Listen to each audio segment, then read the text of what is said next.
Aye, shepherd's pie, greetings from the Philippines. Welcome back to the channel for a coffee and a chat. I'm going to tell you a story today. I'm not quite sure why I'm telling you this story. It's not really the kind of thing I usually do on the channel, and it would probably be more suitable for the old Rafe Tofel action TV show over here. If you're not familiar with Rafe Tofel, he's got this TV show. It's I don't know, it's a bit like the Jeremy Kyle show used to have in the UK, or a bit like Jerry Springer, I don't know. Anyway, he gets these sad souls on these expats. They tells them their terrible stories, and he confronts people, you know, the protagonists and that kind of thing. So anyway, yeah, I'm going to tell you this story. I met this guy, must be about 2 months ago now, in a hotel in town. Now, I'm going to change his name for two reasons, and one of them's a very good reason. I can't remember his name, so but I'm going to change the country he came. I'm not. He came from Scandinavia.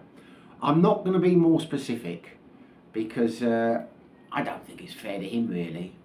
But I will premise the story in saying that when I was speaking to him, a couple of the girls who work in the bar, hotel bar, said you should go on my YouTube channel and tell your story then.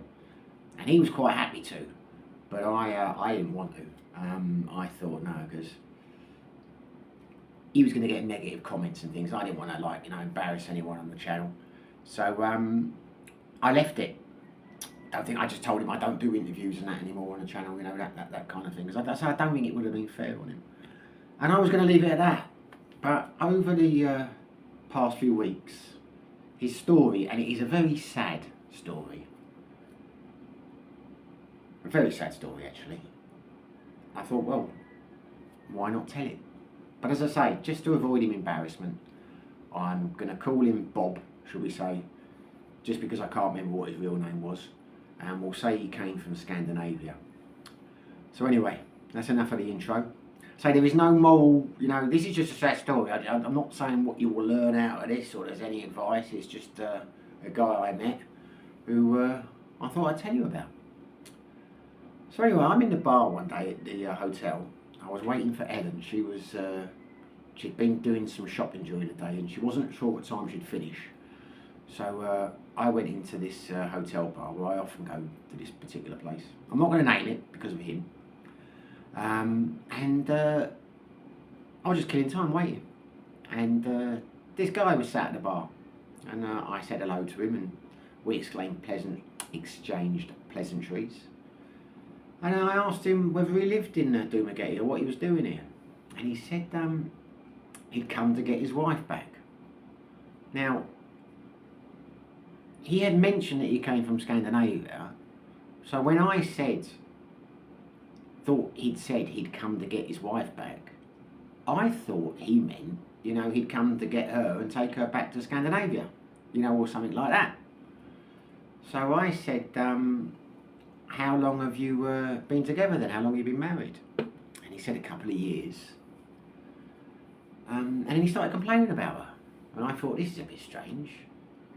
So I said, well, how long are you in Dumaguete for? And he said, 4 days. And I said, so when do you fly back to Scandinavia? And he said, when she agrees to come or when I can find her. And I'm thinking, I mean, when you can find her? You know, like, why can't you find her now if you go back with her? And then the story unfolds. And he told me his sad tale. And I'll tell you what, it was a strange one. So anyway, he had met her in the Philippines because he had lived in the Philippines, I think he said, for about a year. Not sure what he was doing in the Philippines. And I can't contact him now to ask him or clarify because, as I say, I don't know the guy's name. I've got no contact details with him. Hopefully he won't see this video. But as I say, he said he was happy to appear on the channel, so he's happy to appear on the channel and tell it. I don't see how he can have a problem with me telling it now. But there you go. So he was a chef by trade, and he'd been living in the Philippines, but he hadn't been working. He was on holiday, and he met this girl. He kept calling her a girl, so she was younger than him, but I don't know how much younger.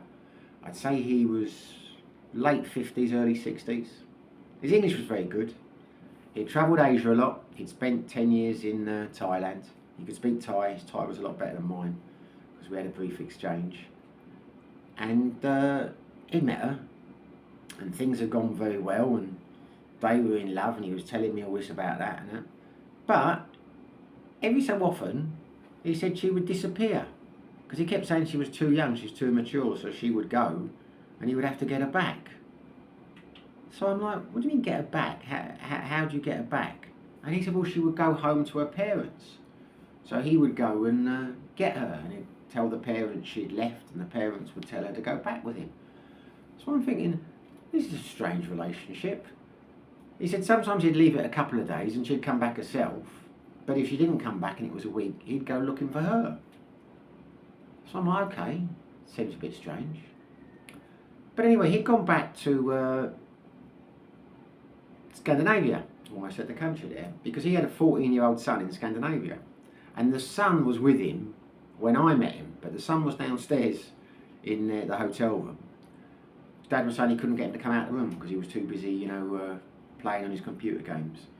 And he said, there's no way you can get a child like that out of the room. I thought, well, I'd be able to get him out of them. Surely there are ways, but that's a different story. I'm not going to tell anyone about parenting. I'm not a parent. So they'd had this relationship, which he thought was very good and very strong. I don't think he could see any issues with the fact that he had to keep going and getting her back, but, all was good from his end. But he'd gone back to Scandinavia because the mother of the child, his son there, was complaining about having custody of the son. So he had agreed, because I think they had been separated a while, but he had agreed to go back and have the son live with him full time, so he had to go back. But when he went back, he only had the intention of going back for a few months, so I don't know if this was a temporary custody thing or not, but COVID had hit. And his plan had been to come back and marry her, but it got delayed with COVID. So what was aggrieving him was the fact that he had been sending her money.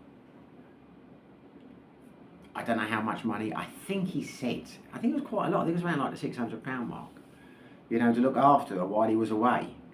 But I can't remember the exact figure. On the basis that when COVID was over and he could get back here, he would come back and marry her. So just before he came back to marry her, she told him that she was pregnant. Obviously with someone else's kid. Which had upset him, as it would. But she was really sorry, apparently. So he forgave her. And he came back and married her anyway. This was at the end of COVID. I think this was a couple of years ago. So I'm thinking, well, that's incredibly forgiving of you. But, each to their own. Who am I to judge, Okay. But the fact that he was still trying to get her back now, I could tell things were, that wasn't the happy ending, that we'd all hoped for. So he married her, and he lived with her a few months. But then she disappeared again. And he couldn't find her for like a week this time. But then her parents contacted him and said she was at the house to come and get her. So I'm thinking, well, why are the parents? I mean, whose side are the parents on? I mean, the whole thing seemed very strange. But the thing was, by this stage, the two girls who worked in the bar, they were fascinated by the story. So they're getting involved now. They're leaning over. And he starts talking more about the family, her family, because I'm like, why were the family telling you? So he starts saying how great he is, and he cooked for the family and he was giving them money because he was a chef and he'd go there. And he basically said this family, the father, I think he was old, he was like 70 something, and he was working as a trike driver, but it was one of those trikes, where you pedal the bike. And he had 5 daughters. She was one of the daughters. But the father did all the work. I don't think there was a mother. It must be the father that was phoning her, or an aunt or something like that. There seemed to be a few people involved. But what shocked the girls behind the bar, he was saying, was that the daughters, although they still lived at home, none of them did any cooking or washing. The old father did it all, even though he was working. And that horrified the 2 barmaids. So he went and got her back. She told him she didn't love him. And she was only with him because he was looking after the family. But he took her back anyway. So I said to him, why did you take her back then if she'd gone and she said she didn't love you? He said it was because she didn't understand, she was too young to understand what relationships meant, and she didn't realise how good he was for her, but she would learn with time. So I'm like, okay. Don't know what to say to that. And I wasn't saying much at this stage. He wanted to tell me his story, and I had some time to kill. So I'm just biting my lip thinking, there's no point in me saying what I actually think of what he's telling me, because what's the point of upsetting the guy? And I wanted to hear the end of the story. So I'm trying to be subtle. But the 2 barmaids weren't. By this stage, they're like, sir, we must tell you something. This woman does not love you. She's not a good Filipina. She doesn't look after her father. She had another baby. She's a bad person. Bad person. So then he starts defending her. And I'm sitting there thinking, mate, why are you, I couldn't understand why he was telling everyone. Because I'm telling you, by the end of this story, there were a couple of other people at the bar who were like listening, pulling faces. And even the chef came out to listen. Because it was like, couldn't get your head around it.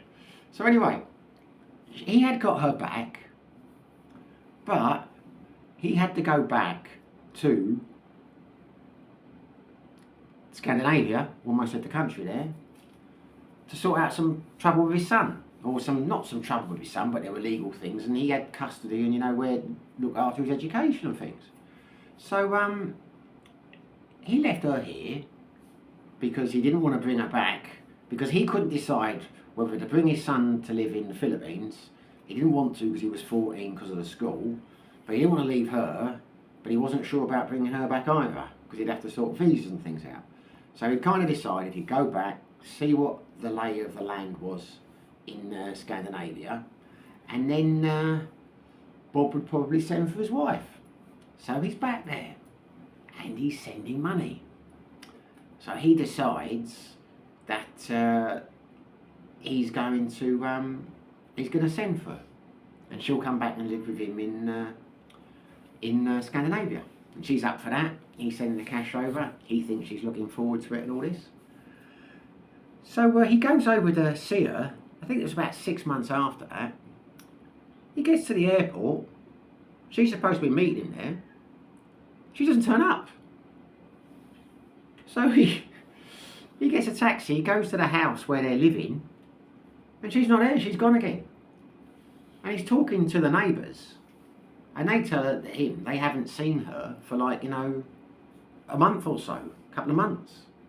But when she was living there before, she was living with a guy. So she had been seeing someone else staying in their house. I don't think it was his house that he bought. It was the house that they lived in that he was paying for and sending the money for. And he couldn't find her. Couldn't find her anywhere.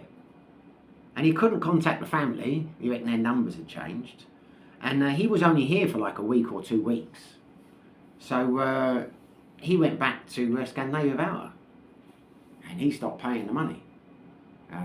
He was furious. And understandably so. So he's back in Scandinavia now. The money stopped coming.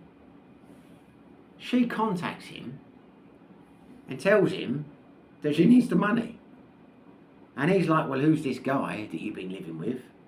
She tells him the whole thing's over. She's so sorry. She feels so bad about everything that's happened, etc., etc., etc. Start sending the money again. He says no. He says no, he's not going to. But he thinks about it for a couple of weeks. he thinks about the family. You know, he says they've not got anything. When he used to go there, he'd bring them like a case of chocolates for the whole family and that, and he'd go into town and he'd get all this pork and beef and cook for them, and they had such a great time, and he was really popular in her village. So he started to feel bad about that. So he contacted her again and said, look, do you promise the whole thing is over and that, you're going to be good wife now, whatever you want to call it from this point onwards? So she told him, yeah. So he started sending her money again, whichever way you look at it is madness, isn't it? Anyway, but it's his story, his life.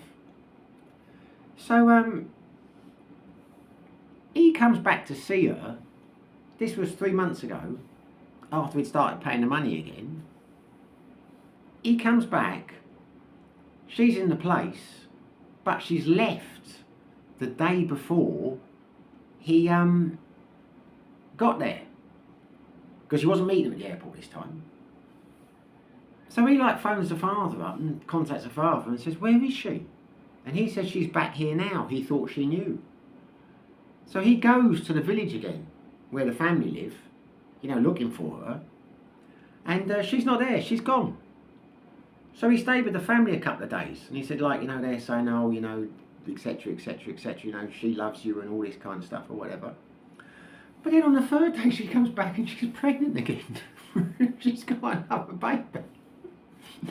So he's like, how have you done this? What have you done? Why have you, who is it? Now she claimed it was a different guy. Not the guy that she had the first baby with. Now he said he doesn't know if it's true or not. But she told him he had to go because her boyfriend, the father of this child, whether it was the father of both of them, I don't know, was very angry that he was here, very angry that he was in the village and that he should go. And then she left. And he tried to stop her, but she left. So someone was waiting for her on a bike, she was gone. So he said enough is enough. He's went back to Scandinavia. Now, I'm telling you now, anyone would think at this stage, that's enough, isn't it? I mean, my God, I'd have got the message 2 years before. That's what I'm saying. This is a sad story, because how this guy, how the penny didn't drop with him. And I'm always wary when I tell a story like this, because you've only got one person's side of the story. You don't know what's he got. The fact that he thought it was normal to go and collect her and keep taking her back every time she left seemed a bit strange to me. But one thing I have noticed over here is some of the expats, they are quite controlling over their girlfriends. I mean, I saw a guy a couple of months ago, a South African guy, in one of the supermarkets, and his wife was talking to him, and he just turns around to her and says, "You're South Africa. We don't want this. End of conversation. You've said enough. Respect my decision and be quiet." And just walked like, oh, Scott, I was sitting there thinking, who the hell talks to their wife like that? And she just smiled and nodded her head. I mean, it's like, I don't know. There you go anyway. So that's not got anything to do with the story. I'm just saying, some of the way you see people talk to their Filipino, I mean, that wouldn't wash in the UK, I tell you now. Or most Western countries. But anyway, that's got nothing to do with the story now. So he had gone back to Scandinavia. I think it was about 3 months before I met him. Wasn't sending money anymore. And had decided in his mind it was over. He had had enough of her. He said, that's it, no more. I've had enough. So I'm sitting there thinking, well, then why did you say to me originally you'd come to get your wife back if you've had enough? And to be honest with you, my patience was wearing thin at this stage, because I had avoided saying things like, like the barmaids were, like, she doesn't love you, you must leave her and all this, because it's not my place to. But by this stage, I'm like, well, mate, it took you a long time to come to that decision, but, you've done the right thing, forget her, move on. So he says, I can't move on, that's why I'm here now. We are married, I need her to sign papers so we can get divorced. He says, but I went there 2 days ago, because that was his story. He had come back this time to get her to sign the divorce papers or to come back with him. But she wasn't coming back, so the next best thing was he wanted the divorce papers. And he was saying that's why he was sad, because he was unhappy that the family, who had always been good for him and nice to him, were very unpleasant now. He'd got to the village and the village was like, well, why are you here? And they weren't helpful, they weren't the way they'd been before, and he couldn't understand why after all he'd given them. I said, well, I can tell you why, mate, because you stopped sending them money. But I don't think they ever liked you. I didn't say that they ever liked you, but the point is, it was all clearly the money. I mean, that's why they'd been so nice to him. That's why they'd been phoning him up and saying she's here, because they didn't want the old gravy train to stop, did they? They didn't want the cash cow to stop coming. So he's saying, I don't know what to do now if she doesn't sign the divorce papers, because I have to go back to Scandinavia, because he had his son with him and his son had to go back to school. So he couldn't stay here much longer looking for her. But if she couldn't sign the papers, what would they do? Because she said she will not agree to a divorce. So the two barmaids are off now saying, oh, but you can get the marriage annulled. And he's like, well, she won't agree. She doesn't need to agree to it. She's got two babies, two different men while you're married. They're not your kids. You can get it annulled. You get a divorce you don't need. Now I'm like, look, I don't know how that works, because I have heard a hell of a lot of stories that it's very difficult to get a marriage annulled here. It costs a lot of money and all the rest of that. But I said to him, look, at the end of the day, this would be my advice, or the way I would look at it. Do you intend living in the Philippines, like long term, full term? And he's like, no, I'm done with this country. I'm done with this now. So I'm like, did you tell? I mean, do they know in your home country that you got married? Did you register? And he said, no, because the paper, she hadn't moved over, so there was no need. I'd have to come over as my girlfriend. So I'm like thinking, well, I said, look, mate, why don't you just forget about it? I mean, who's going to know? Now, I'm not encouraging bigamy or anything like that, but the reality is, if you look at it logically, if she's not going to divorce you, and it is as difficult as they say to get an annulment, and you don't intend to live here again or get married here, and the Philippines is, you haven't told them in your home country, it's not an ideal situation, but surely the best thing is just to move on and forget it ever happened. You know what happens in the field stays in the field. Don't talk about it again. Just put the whole thing behind you and write it off.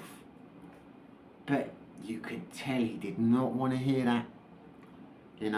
He started talking again about, maybe she will understand that I'm better for her.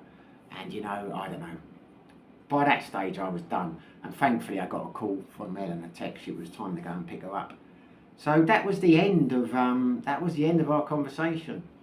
But he hung around for a couple more days, and I saw him again. I saw him again the next evening when I was doing a quiz there. And he was a very outgoing guy. He would speak to everybody. But I noticed he did have a way of rubbing people up the wrong way, because a few of the people I know were saying, like, that's a strange guy. Where do you know him from? I was talking to him earlier. And I said, look, I don't know him. I just met him the other day and I had a chat with him for like an hour. So what I'm saying is, I can imagine he was a difficult chap to live with. I can imagine he was quite controlling. And he was a bit full of himself in, the things he could do and all the rest of it, but that doesn't defend, the lies and the adultery and the babies and the money and all the rest of it. But yeah, I don't know. As I say, it's just one of those stories, isn't it?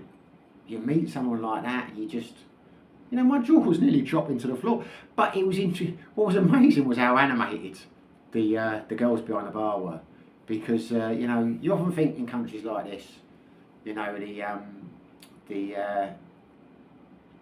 stick together. Like it's all ties against the West and all the rest of it. But they weren't. And for about 2 weeks, every time I went into that place, if either of them were on, they'd start talking to me. What's happened with your friend? Is it, they really love it. I'm just going to ask Ellen a question now because she's over there in the corner. What's it called? Meritas, isn't it? The gossip? Yeah, they love a bit of Meritas over there. But, over here rather. But, yeah. I don't know. Not much more to tell you really, but, it was sad because the guy was clearly heartbroken. You know, and this was a guy who had, lived in quite a few countries. You know, he wasn't like a you know, brand new to expat life or whatever. But with the greatest respect to him, there was something wrong there. I mean, I mean, how many times, how many signs do you have to see before you realise it's time to move on? I can't imagine a situation where I was engaged to someone and they got pregnant by someone else, and I would still think in my mind it was a good idea to marry them and raise their child. You know what I mean? I mean, I would not have a problem being with someone if they already have a child from another relationship and raising that child as mine. You know, us together. I wouldn't have a problem with that at all. But it's a bit different when that child's being conceived, you know, while you're in a relationship, surely. You know, because that was her choice to have the kid while you were together. It's not something, because you can't, like, you know, hold someone responsible for things they did 5 years before they met you. But when you're together, you know, forget the fact he's sending them money and all the rest of it. I mean, it's a betrayal, isn't it? But you could say, what an admirable, forgiving chap. Well done you rose above it. But my God, if it happens a second time, you know, and I don't know if it was the same guy all the way through. I mean, she told him it was a different guy. I mean, I don't know, it seems a bit strange having two children with two different guys.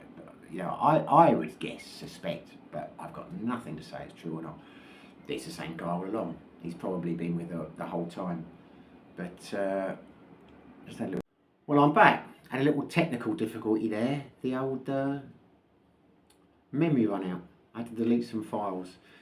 That will teach me a lesson for going on so long. So anyway, yeah, I'll wrap it up now then.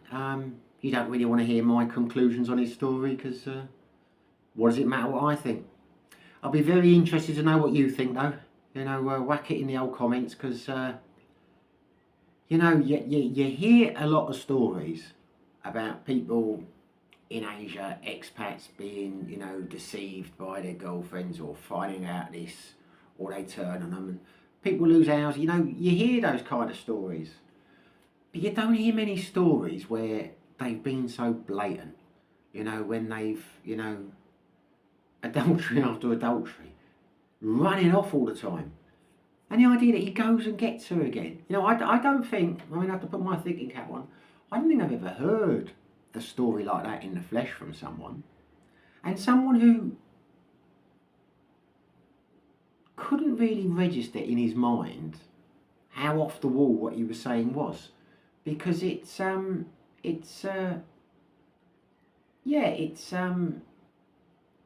my mind. Anyway, there you go. That was the point of the story.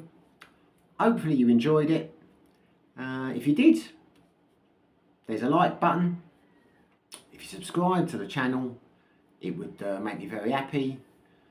Whether you do, whether you don't, wherever you are, whatever you're doing, stay safe, be lucky.